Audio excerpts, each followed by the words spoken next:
Estamos en Notas Verdaderas llegando a este fin de año, a este fin de 2017, y los invito en este programa a escuchar a alguien que sabe mucho sobre un tema que nos involucra a todos, pero del cual muy pocos sabemos algo o intuimos algo de lo que hay detrás del desarrollo de la tecnología. Vemos primero un pequeño informe y luego acá sí con nuestro invitado. Cualquier innovación tecnológica, cualquier innovación científica plantea una problemática ética inicial, obvia, que tiene que ver con la posibilidad de usar eso para el bien o para el mal, y después las definiciones que uno haga de qué es lo que está bien y qué es lo que está mal, ¿no? Sí es más interesante, o por lo menos más novedoso, pensar qué tiene de particular Big Data con respecto a los desafíos éticos.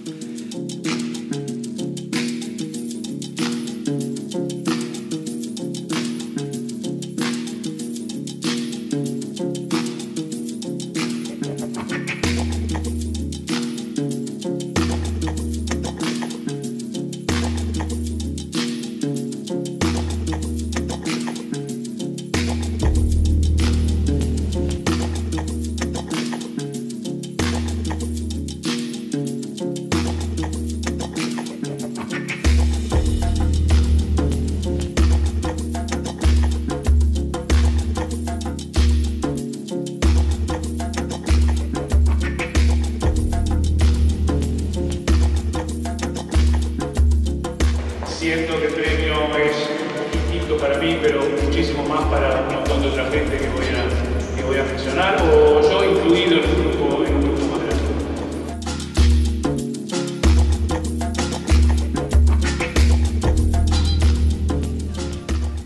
Estamos con Esteban Feuerstein, ¿no? ¿Te dije bien?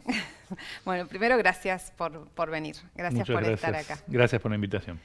Ahora, Esteban, sos licenciado en Informática de la Universidad de Buenos Aires. No. No de la universidad. Acláranos eso, porque figura así, pero no es así. Soy licenciado en Ciencias de la Computación de la SLAI, Escuela Superior Latinoamericana de Informática, y doctor en Informática de la Universidad de Roma, La Sapienza. Bueno, te recibiste en los 80. Sí. Cuando Internet no existía. No. No se conocía, por lo menos. No se conocía, empezaba a existir algún antepasado prehistórico de Internet, más o menos al mismo tiempo que yo me recibía. Y después en el 97, creo, empieza, o 95, En ¿no? el 90 y pico se generaliza, digamos, al público masivo. Entre ese nacimiento a fines de los 80 y la generalización hubo un uso a nivel académico y científico que se fue generalizando, digamos. Durante mi doctorado yo tenía correo electrónico en Europa, pero claro, no tenía a quién mandarle, demasiado a quién mandarle mails. Sí, me acuerdo, bueno, no era informática, pero el desarrollo del fax en su momento parecía claro, como algo revolucionario absolutamente, ¿no? Ahora, estamos en un momento en el que, yo decía en la presentación, en el que todo esto nos involucra a todos, pero muy pocos entendemos de qué se trata. Y hay un par de palabras que en el último año empiezan como a difundirse más a partir de notas periodísticas y que empieza a aparecer en debates, en foros, en seminarios, que es el Big Data. ¿Qué es Big Data? Bueno, Big Data es una palabra de moda o un par de palabras de moda para referirse a un concepto que creo que va mucho más allá de una moda, digamos. Es un nombre genérico y marketinero para denominar un conjunto de técnicas de procesamiento y formas de pensar, un paradigma de pensamiento que viene a cambiar paradigmas anteriores o viene a agregarle algo nuevo a los paradigmas históricos. El paradigma científico de hacer una hipótesis, de elaborar un test y validar una hipótesis para ver si era correcta o no y así iterar sobre eso, es un paradigma que sigue siendo completamente válido y lo va a ser por siempre, pero el aumento que hubo en los últimos decenios, digamos, en la capacidad de almacenar datos, la capacidad de procesar datos y la capacidad de generar datos que tenemos, hace que a partir de todo eso se pueda pensar de una nueva manera. Ahora es posible descubrir información en los datos, a veces es posible encontrar algo nuevo sin haberse hecho una pregunta, encontrar una respuesta sin haberse hecho una pregunta, y eso es un poco el gran cambio. La gran disponibilidad de datos y la posibilidad de procesarlos hace que uno pueda descubrir cosas, descubrir patrones, incluso sin haberse hecho una pregunta demasiado concreta o demasiado buena. A ver, ponenos un ejemplo. Uno puede analizar transacciones bancarias o transacciones comerciales de una población y descubrir que hay un comportamiento normal y de repente descubrir algo que es distinto a lo normal y que por eso llama la atención, y uno cuando lo va a mirar, solo porque llamó la atención, sin saber la causa de esa variación, descubre que puede tratarse de un fraude o de un patrón similar que siguen otras transacciones que terminaron siendo fraudulentas, y uno puede por ahí investigar esa transacción específicamente y tener más chances de encontrar una transacción fraudulenta que si no hubiera tenido el llamado de atención, el semáforo que le dice acá hay algo raro, sin saber a priori qué significa raro, sin buscarlo a priori. Claro, te salta a la vista la normalidad, de ese registro. Ese es un ejemplo de... Ahora, también una cosa que en lo cotidiano que uno ve, cualquiera de nosotros que use el mail o que se fije, que postee en Facebook o que mire Facebook, de pronto uno hace una consulta sobre un viaje y te aparecen todas las posibilidades de viaje sobre eso, o te comunicas con alguien, pones una palabra en un correo electrónico y de pronto empezás a recibir información.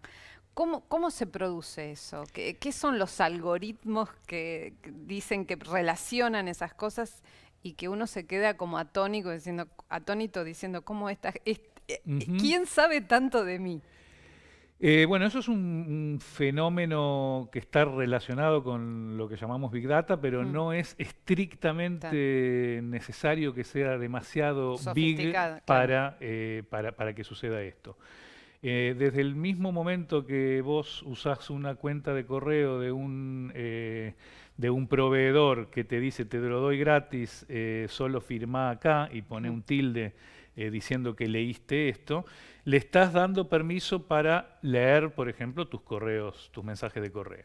Leerlos no quiere decir que hay un ser humano que esté efectivamente leyendo, no necesariamente quiere decir que haya un ser humano que esté leyendo tus correos, pero sí que haya un programa que está implementando un algoritmo que quizás haga algo tan simple como revisar las palabras que escribiste en tu mensaje, y ante la aparición de la palabra o de las palabras Río de Janeiro, dispara una alerta para que te aparezcan propagandas de viajes a Río de Janeiro. Y si escribiste tengo ganas de irme a Río de Janeiro, más todavía, porque los algoritmos tienen la suficiente sofisticación, o la van adquiriendo con el paso del tiempo, para distinguir sentimientos, para distinguir si dijiste que tenés ganas de irte de viaje o dijiste alguna otra cosa vinculada con Río de Janeiro. Y a veces le invocan, la mayoría, y a veces no le invocan. Entonces, si vos quizás escribiste odio la pizza en un mensaje, quizás igualmente te aparezca una propaganda de querés comer pizza. Pero con el tiempo van arreglando esas cosas y si dijiste odio la pizza, ya te van a proponer milanesas. ¿Sí? Ahora, esa cantidad de información, ¿no? Uno dice, bueno, existen grandes operadores de esta información que circula por las redes. Cuando uno habla de Facebook, de Google, digamos, ese poder lo concentran las empresas que logran, digamos, desarrollan la cantidad de plataformas que gran parte, por lo menos del mundo occidental, usa, o los estados. ¿Quiénes tienen ese control último sobre tanta información? Depende del ámbito. Cuando hablamos de Big Data, la mayoría de la gente piensa en una vertiente o en un tipo de información que es esta de la que estamos hablando ahora, ¿no? La información personal, la información de las redes sociales, del correo electrónico, pero Big Data no aplica solo a eso, digamos, tiene como, si querés por ahí después podemos hablar de eso, digamos, hay como un montón de ámbitos y de usos donde el peligro o el miedo al mal manejo de la información está menos justificado. En este caso, hablando de la información personal y de las redes sociales, bueno, hay grandes corporaciones que se están convirtiendo en patrones o en dueños de esos de mucha información de la cual se puede sacar mucho provecho. No son solamente estos que nombraste vos los dueños de las redes sociales, que lo son, pero también tenés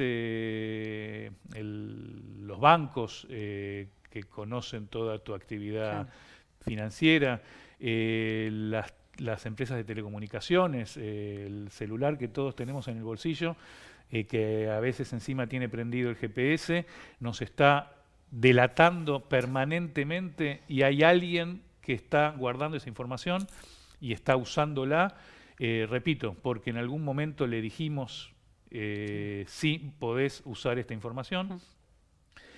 Son los servicios de salud, son los supermercados donde uno va y para sacar unos puntos y llevarse una tacita de café, pasa la tarjeta de fidelidad y el supermercado sabe qué compraste, qué día, o hiciste la compra por internet. Son distintos tipos de corporaciones que acumulan información personal y los gobiernos también. En algún sentido quedaron en segundo lugar los gobiernos en eso. Pero seguramente han recuperado el terreno perdido también, ¿no? Siempre, a mí me recuerdo cuando decís los gobiernos, cuando hace unos años habían nombrado al nuevo titular del M5, el servicio secreto inglés, que tuvo que renunciar porque resulta que, bueno, tienen obviamente identidad reservada, pero la esposa tenía una página en Facebook y había puesto una foto de él. Entonces esto era inadmisible, porque nada, ya se sabía quién era el jefe del servicio secreto inglés, ¿no? Que esto hubiese sido impensable en nada, no hace tantos años, ¿no? Estas identidades. Ahora, también supone un desafío para las propias agencias de inteligencia de los estados, esta cantidad de información que está disponible. Por un lado, supongo que les debe facilitar la información, el acceso a la información, porque lo que vos decís, uno dice sí muchas veces en las redes para acceder a cosas y por lo tanto habilita información que se suponía que era privada, ¿no? Lo privado deja de existir. Mucho de lo privado deja de existir, no nos terminamos de dar cuenta los límites. Y no nos terminamos de dar cuenta como sociedad del costo que estamos pagando, digamos, ¿no? El producto gratis es una engaña pichanga, digamos, ¿no? El producto gratis no existe. Se dice, digamos, no lo inventé yo esta frase, digamos, cuando cuando en esos casos el producto sos vos, ¿no? Cuando te están dando y estás usando, soy uno más, digamos. Sí, no, es imposible. Estás usando el correo electrónico gratuito, estás usando el buscador gratuito, estás usando la tarjeta de fidelidad, estás usando cualquiera de esas cosas, estás siendo vos el producto, te estás ofreciendo, te estás abriendo para ser objeto, por lo menos, de publicidad y en otros casos de otras cosas, de espionaje o de lo que fuera. Ahora, vos decías los distintos usos que se le da a esto y en el tema, bueno, en el que trabajo y trabajamos tanto y que nos involucra a todos, en el tema periodístico y político, se ha hablado mucho de la utilización que se hace de toda esta información para orientar, tanto en el terreno político como en el terreno del consumo, ¿no? Determinados gustos o alimentar determinados pareceres. Uno lo que ve, y bueno, lo que he leído, por ejemplo, en la campaña en los Estados Unidos de Donald Trump, de cómo segmentaban el mensaje en función de lo que el consumidor quería escuchar, ¿no? Sí. Y esto en función, ¿cómo se determina, digamos, por lo que uno ve, lo que uno elige en Facebook, lo que postea, lo que lee, le van a llegar? Porque uno ve que como que recibe información de una determinada tendencia, ¿no? Sí. Entonces, también al mismo tiempo, digo, esto es peligroso porque como que va cerrando guetos. Completamente. Ese concepto se llama la burbuja informativa, ¿no? Digamos, uno lee las redes sociales, uno llega a la noche a casa y dice, ¿viste cómo están hablando de? Y los que están hablando de son los medios que uno lee o a las personas que uno sigue en las redes sociales, y quizás en la burbuja de al lado están escuchando otra cosa. Sí, es uno de los efectos que está teniendo esto también. Hay como que se reproducen esos guetos o se potencian esos guetos y se potencian también sesgos. Hay un concepto nuevo que se llama sesgo algorítmico. La inteligencia artificial, que es un término técnico que está muy vinculado con este uso de grandes datos, reproduce involuntariamente a veces, pero reproduce alguno de los sesgos y de los desvíos que uno tiene como persona o que una sociedad tiene como sociedad. Para dar algunos ejemplos, sitios de búsqueda laboral donde se descubrió, digamos, a posteriori, los mismos que estaban implementando los algoritmos que intentaban maximizar la probabilidad de éxito de las sugerencias de trabajo que le ofrecían a las personas que buscan trabajo o de candidatos a las empresas que buscaban candidatos. De repente se descubrieron ofreciendo trabajos mejores a personas blancas y ofreciendo trabajos peores a personas negras o a varones que a mujeres, repitiendo a través de mecanismos en principio completamente inocentes que solo intentaban maximizar probabilidades viendo el pasado y diciendo, bueno, a este le conviene porque tiene más chance de que lo contrate, repitiendo o empeorando comportamientos que alguna persona o algún grupo de personas mantuvo previamente. Quizás inconscientemente, quizás conscientemente, pero incluso en el caso de que lo hayan hecho inconscientemente, con la posibilidad, exacto, con un resultado negativo y con la posibilidad de modificarlo. Algorítmicamente es más difícil, o por lo menos tuvo que pasar un tiempo para que nos demos cuenta que estaba sucediendo eso.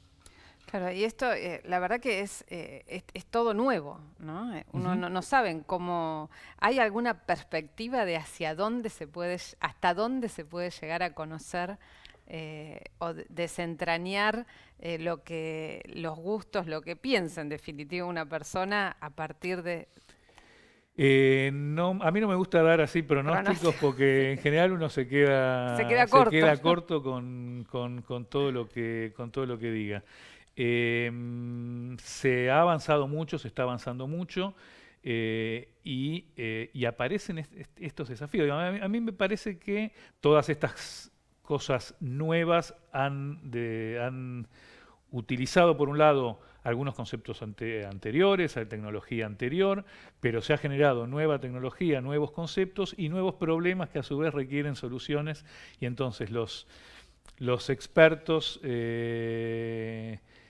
tienen trabajo garantizado, digamos. Va a haber siempre nuevos problemas para resolver. Y hasta dónde se puede llegar, no me animo a decirlo. Ni Julio Verne, creo. No. A mí una de las cosas que me sorprendió, pero por este uso así muy elemental que uno tiene como ciudadano, por más que siendo periodista a veces estás más vinculado, es, recuerdo una nota que escribió hace poco Adrián Paenza, que contaba el caso de un padre en los Estados Unidos que había ido a protestar a un supermercado porque le mandaban a su hija de 15 años información sobre bebé, que le inundaban el correo electrónico, entonces le habían pedido disculpas y qué sé yo. Cuando llega a la casa, la esposa le dice, querido, tengo que darte una noticia, la nena está embarazada. Entonces, y esto había sido posible porque, bueno, por las búsquedas que evidentemente hacía esta chiquita y que hizo que la base de datos del supermercado detectara cuáles eran los productos que podía consumir. Esto a mí me resulta así como ciencia ficción total. ¿Qué te sorprende a vos de hoy en día, de este mundo de la Big Data, siendo alguien que lo investiga? Bueno, una de las cosas que me sorprende es esto que estábamos hablando en el bloque anterior, digamos, el tema del sesgo y de la capacidad, por así decirlo, de lo que llamamos inteligencia artificial, de repetir y asumir los vicios y potenciarlos y empeorar los vicios de la inteligencia natural. Después me sorprenden algunas cosas que a lo largo de los años he visto cómo han mejorado, digamos, cosas que uno hace 20 años veía como virtualmente imposibles, que se están convirtiendo en realidad, como por ejemplo la calidad de la traducción automática o de la elaboración automática de textos o cosas por el estilo, que si bien sigue siendo malísimo comparado con un humano, digamos, una buena traducción. Con un humano talentoso. Con un humano talentoso, digamos, por lo menos la posibilidad de entender como mínimo un texto en otro idioma simplemente pidiendo una traducción mecanizada, es algo que hace 20 años no estaba, digamos, las capacidades de cómputo de hace 20 años no estaban a la altura y hoy sí lo están. Y bueno, y después cosas que nos sorprenden, digamos.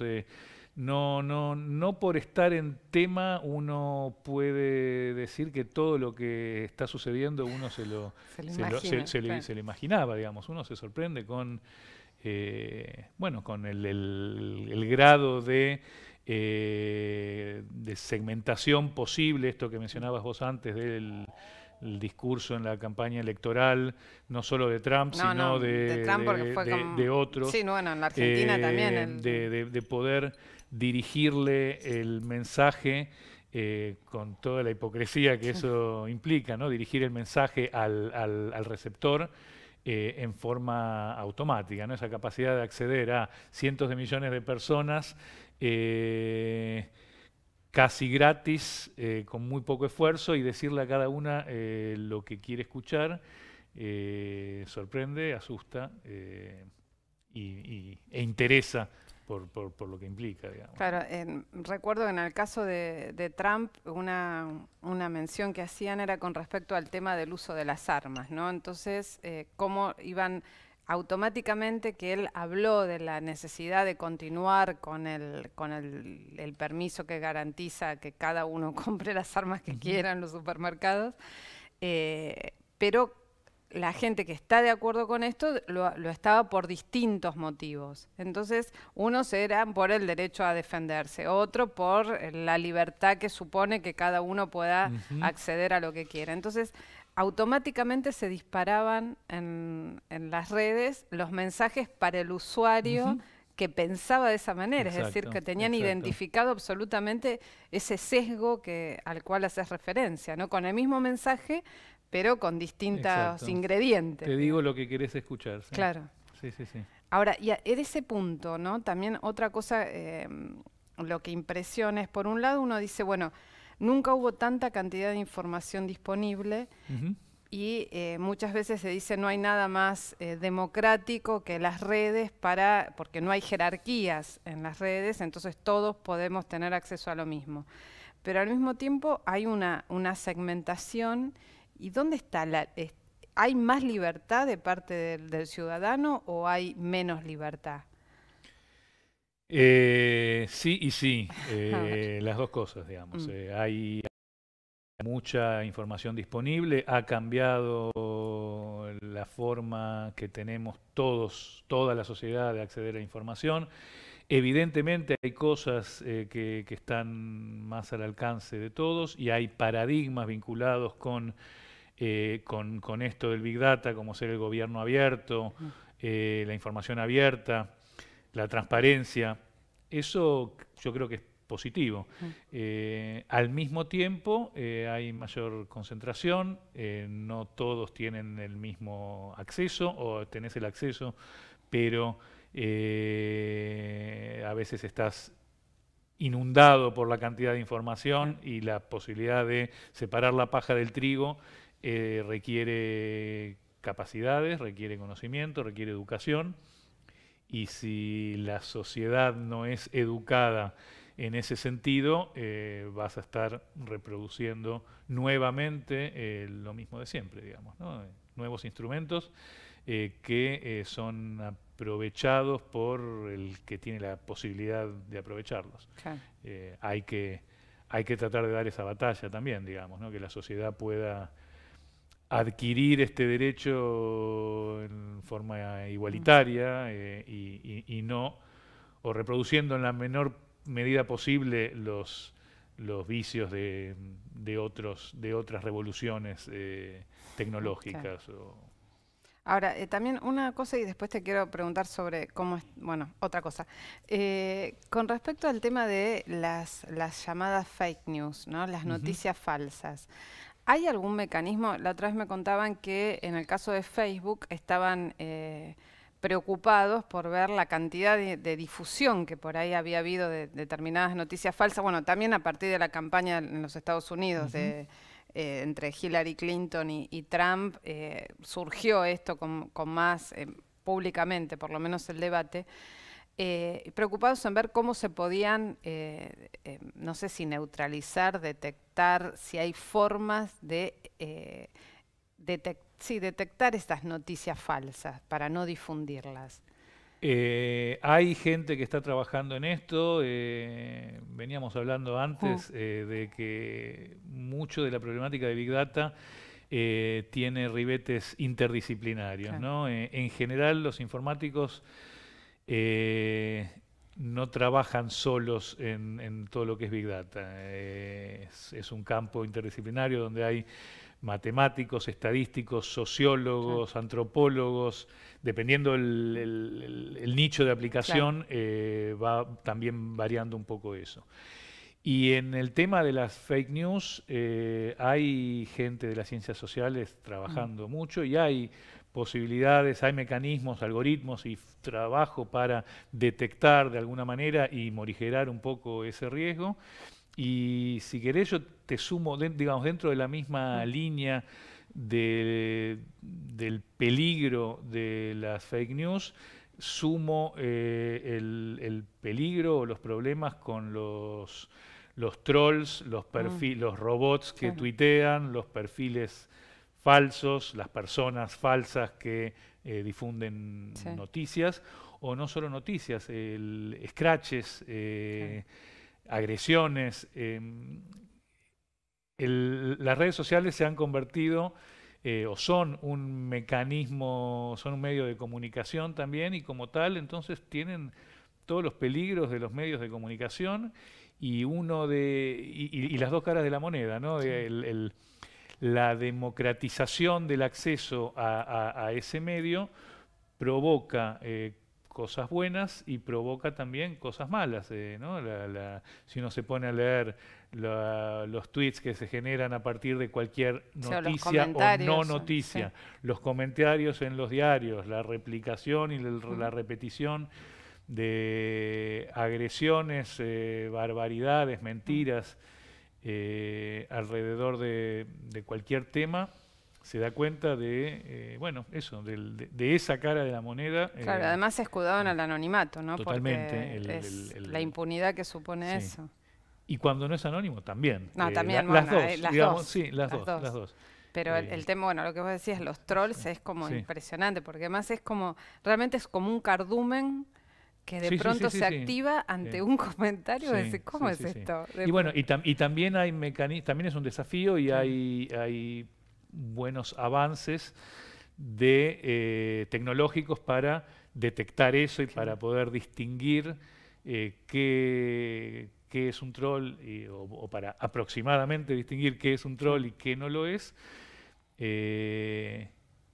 que son paliativos, porque tampoco terminan de resolver cuando, no sé, cuando una noticia falsa se propaga mucho más rápido la noticia falsa que su desmentida. Claro. Con lo cual, porque no son los mismos intereses también los que buscan esa propagación. Sí, ahí entran otras intencionalidades. Entonces, ¿no? Pero bueno, siempre que desmentís, partís de un punto, de un lugar, digamos, desventajoso, porque tenés que demostrar que no es cierto algo que es falso. Exacto. Es como el colmo de la ilógica. Sí. Ahora, decime, en la Argentina, todo este desarrollo que se ve a nivel mundial, ¿cómo está en el país en esto, en el desarrollo de bases de datos propias? Hay este gran poder transnacional que supone el desarrollo de la tecnología. ¿Tiene un espacio que puede ser reservado para la soberanía nacional o no? ¿O es una integración en la cual digamos, la capacidad de decisión está dada a través del desarrollo intelectual o educativo, cultural de cada país? Yo definitivamente creo en el concepto de soberanía tecnológica y alrededor del tema de Big Data, hace algunos años en la Fundación Sadowski, que ahora dirijo, pero antes formaba parte sin dirigirla, creamos un programa que se llama Programa de Ciencia de Datos, que está orientado justamente a construir infraestructura de conocimientos, de capacidades y tecnológica para apuntar a la soberanía tecnológica en este ámbito. Estamos en un mundo definitivamente globalizado, lo cual no quiere decir que todos los países tengamos que rendirnos de antemano y no podamos dar la pelea para tener, como te decía, nuestras propias capacidades, nuestras propias empresas, nuestras propias infraestructuras estatales en el caso que corresponda, y ser nosotros también parte de los que generan y disfrutan lo bueno de esta nueva tecnología. Con lo cual, mi respuesta es: la soberanía tecnológica es un objetivo al que hay que apuntar, digamos, no está dada per se, pero tampoco lo contrario, no es que es una batalla perdida. El mundo se está moviendo en una dirección, esto es uno de los, me parece a mí, una de las tecnologías emergentes por la que va a discurrir la innovación tecnológica, la innovación económica, la innovación productiva, la innovación social, la evolución en todos esos niveles, va a discurrir, está discurriendo y va a discurrir en los próximos años, por lo tanto es un juego que queremos jugar y por lo tanto hay que invertir para ¿Y qué supone esa soberanía y qué supone esa inversión, digamos? Cuando hablas de inversión, ¿a qué te referís? Me refiero a que tanto el Estado como el ámbito privado debe invertir recursos, cada uno desde donde puede. Yo creo fuertemente en la capacidad del poder de compra del Estado para direccionar el avance tecnológico. Creo que entonces es importante que el Estado, pero también las empresas privadas desarrollen productos, desarrollen conocimientos, desarrollen requerimientos también, digamos. Es un juego doble, ¿no? Por un lado, requerimientos, por el otro lado, capacidad de satisfacer esos requerimientos, que vayan desarrollando un mercado, que vayan desarrollando un ámbito de generación de conocimiento, investigación, alrededor de esto. No solo, insisto, vinculado con las redes sociales, sino que todos los ámbitos del quehacer humano están atravesados tremendamente por este cambio. Podemos hablar de la salud, podemos hablar del marketing, podemos hablar de la producción, de la exploración petrolera, de la investigación marina, de la agricultura. Podemos hablar de cualquier campo de la actividad humana. Hoy en día tiene una vertiente Big Data que lo está dando vuelta como un guante y diciendo hay nuevas herramientas y hay una nueva forma de analizarlo, hay una nueva forma de hacer cosas hasta en el arte, en todos lados. Ahora, y vos decías antes, bueno, la importancia de, para poder elegir, obviamente hay que tener herramientas para discernir. Y en esto, vos ves que en la educación se toma conciencia de este dato de la realidad irrefutable que es el desarrollo de la tecnología como parte de la vida, pero no solo para escribir, para una máquina de escribir, sino para decidir en todo. Hay digamos, una conciencia de esto y una inversión que apunta a esto, a formar a las nuevas generaciones en algo que supone, en definitiva, calidad de vida para todos. Nosotros estamos, a ver, desde este programa de ciencia de datos que te mencionaba, desde el principio descubrimos, no fue un gran hallazgo, pero lo fue, que había y sigue habiendo un cuello de botella en las capacidades profesionales para desarrollar estas actividades. Por lo tanto, decidimos fomentar la educación de posgrado en las disciplinas asociadas a la ciencia de datos. Y con el pasar de estos pocos años que pasaron, esto empezó en 2014, en estos 4 años hemos avanzado en ese sentido, pero también ha habido evolución en el conocimiento que tenemos de cuándo hay que empezar, de a dónde hay que apuntar en el desarrollo de capacidades alrededor de esto. Y nos estamos dando cuenta, como sucedió previamente con la computación en general y con la enseñanza de la programación en particular, que no hay solo que apuntar al posgrado ni al grado universitario, sino que hay que apuntar a la escuela. Desde la Fundación Sadowski también tenemos un programa muy importante que se llama Programar, la iniciativa Programar, donde estamos tratando de llevar la enseñanza de la programación a las escuelas secundarias y primarias de todo el país.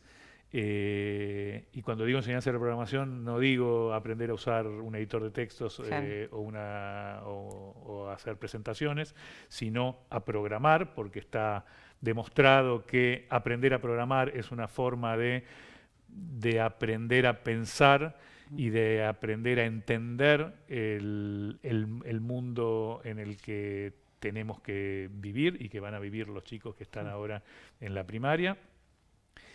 Y más recientemente hemos empezado a pensar cuánto de esto del Big Data también hay que llevar a la escuela. Esto es algo muy novedoso y se está empezando a pensar también. ¿Qué es lo que se está pensando de cómo llevar esto? Y bueno, en principio lo que seguro tenemos que hacer, y ya lo estamos haciendo, es meter o proponer, nosotros no metemos nada, proponer contenidos vinculados con el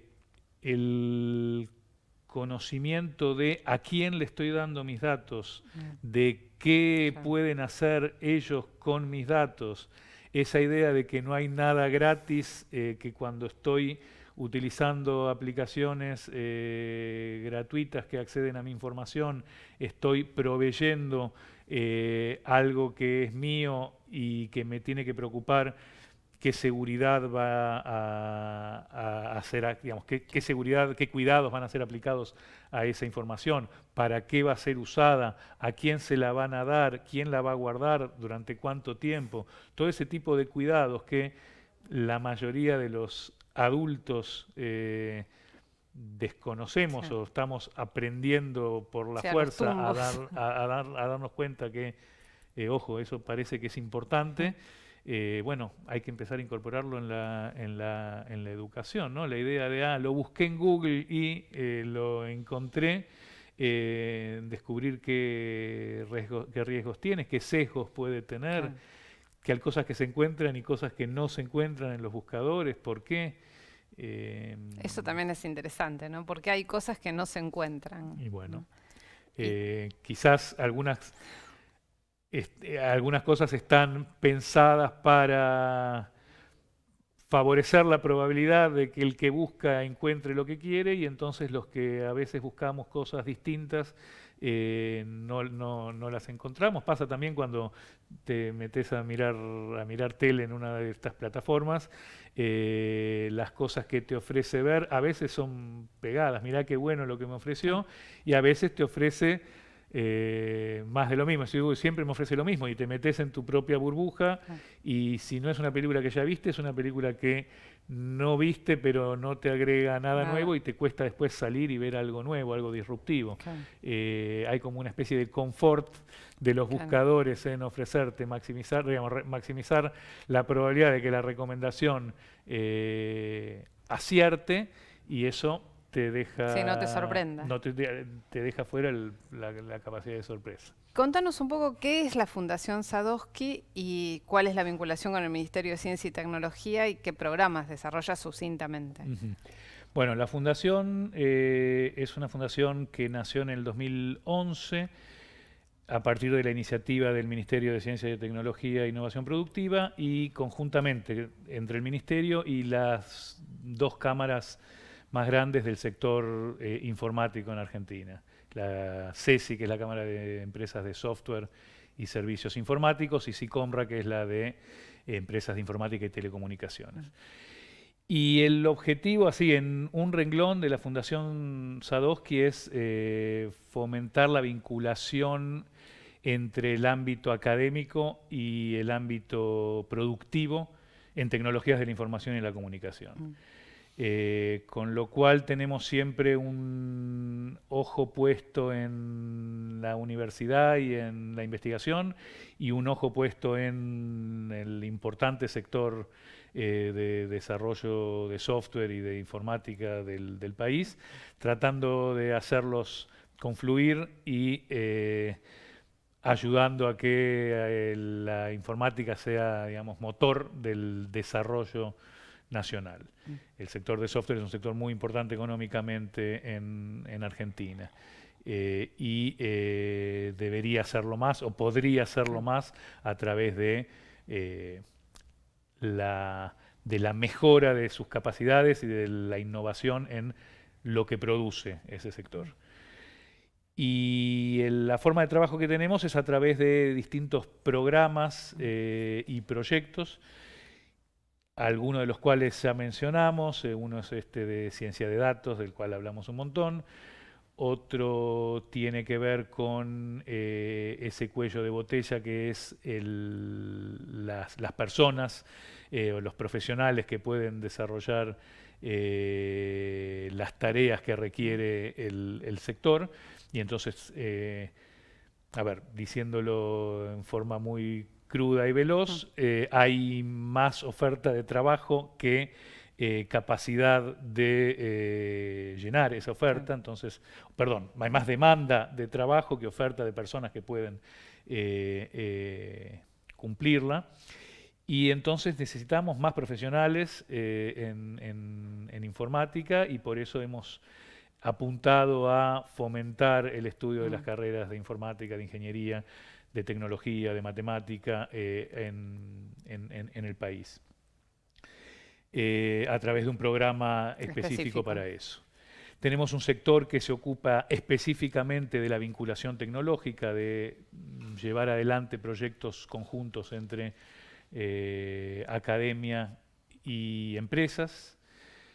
Tenemos un sector específico que se ocupa de seguridad informática. La seguridad informática es un nicho temático en el cual detectamos en el país que hay menos desarrollo que el que debería haber a nivel de investigación y a nivel de desarrollo. Entonces se pusieron muchas fichas en eso. ¿En esos preocupados por seguridad en el tema financiero porque los bancos generalmente dicen que son uno de los que más... Seguridad del software y de los sistemas de información en general. Todo lo que hemos hablado antes, las posibilidades, digamos, abre nuevas problemáticas. O sea, no está solamente la seguridad de que un banco tenga que cuidar que nadie quiebre sus sistemas para ver cuánta plata tiene una persona en la cuenta o para sacarle plata, sino también que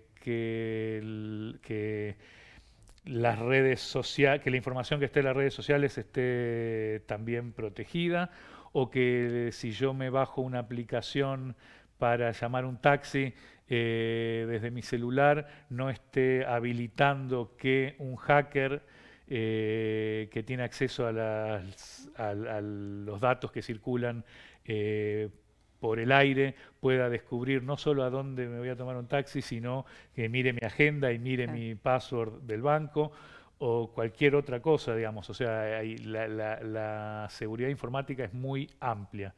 Y al estar asentando cada vez más ámbitos de nuestras vidas en sistemas informáticos, hay más riesgos y más vulnerabilidades. Todo lo que es Big Data hace que haya big problems en el sentido de la seguridad.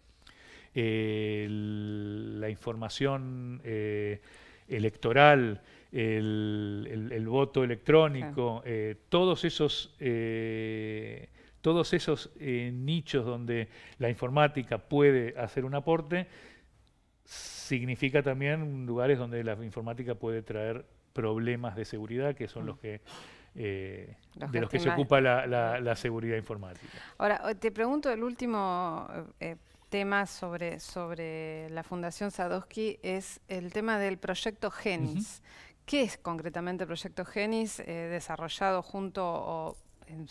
por lo que leí, aplicado para identificar supuestamente a violadores? ¿Esto es así? En una de sus partes. Una de sus partes.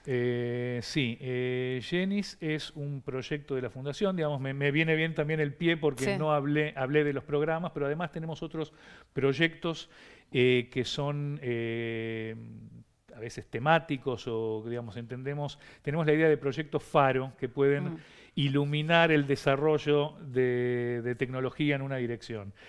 Y uno de los temas en los cuales nos metimos hace varios años es GENIS es una plataforma, es una base de datos para genética forense.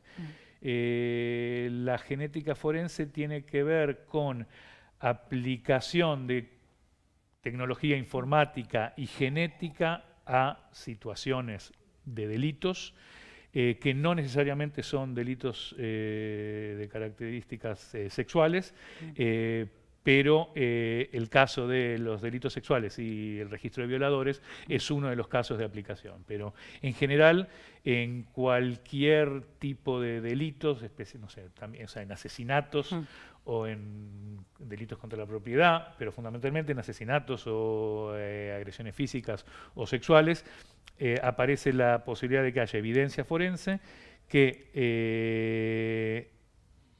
en el mecanismo hasta ahora, de cómo funcionan las cosas hasta ahora, la cosa es así: si en una escena de un delito hay una muestra genética y ese delito tiene un sospechoso, hoy en día hay capacidades para probar si la huella genética corresponde con la de ese sospechoso. Si corresponde, el tipo va preso, pongámosle para simplificar, y si no corresponde, no va preso y esa muestra se tira. La idea de que exista una base de datos de genética forense es que se pueda almacenar esa información, que pueda ser verificada y cruzada con perfiles de otros delitos, con perfiles de otros delincuentes, de otras escenas del crimen, y de esa manera aumentar mucho más la posibilidad de punir y hacer justicia, digamos, en esos casos de delitos. No solo sexuales, repito, sino también cualquier tipo de delito, de delito grave. Y ya que estamos, te cuento que una de las ramas de ese proyecto también está destinada a aplicar tecnologías similares a el reconocimiento de ADN de familiares de personas, y es una rama del software que está dedicada al Banco Nacional de Datos Genéticos. Entonces, no solo esta tecnología sirve para reconocer si esta muestra, que puede ser una muestra mezclada de la víctima y el violador, corresponde a este posible violador, sino también tecnología que sirve para detectar si esta muestra genética puede corresponder a un hijo o a un nieto de quien proveyó otra muestra genética. Y también ahora estamos por desarrollar un módulo para identificación de víctimas de desastres naturales, donde hay cierta problemática de base que es la misma, pero ciertas diferencias más o menos sutiles que importan, digamos, ¿no? De qué tipo de búsqueda, qué tipo de comparaciones de ADN haces cuando estás tratando de reconocer si los restos de un accidente aéreo pertenecen a una persona o no, o de una fosa común, bueno, todo ese tipo de reconocimientos que implican desarrollos en la ciencia genética y en la informática, y desafíos de seguridad y algunos desafíos de Big Data también asociados. Bueno, la próxima te seguiremos preguntando sobre todas estas cosas de un mundo que nos involucra, del cual no nos podemos sustraer y que nos sorprende permanentemente. Muchísimas gracias por esta charla. Gracias a vos. Bueno, y nosotros nos despedimos acá en Notas Verdaderas por QM Noticias. Muchas gracias.